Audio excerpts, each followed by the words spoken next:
Welcome to the Cosmetics module overview. Step 1. Select Doctor, then enter your ID and password to log in. Once you log in, you will find 3 modules.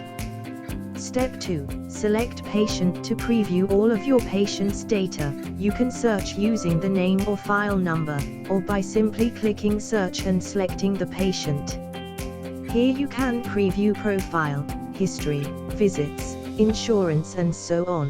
Step 3. Select Patient's visits, to preview your waiting list.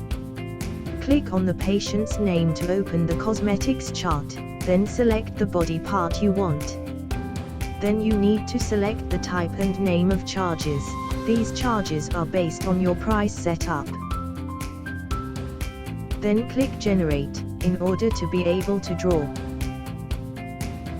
You can draw a line, or add a text.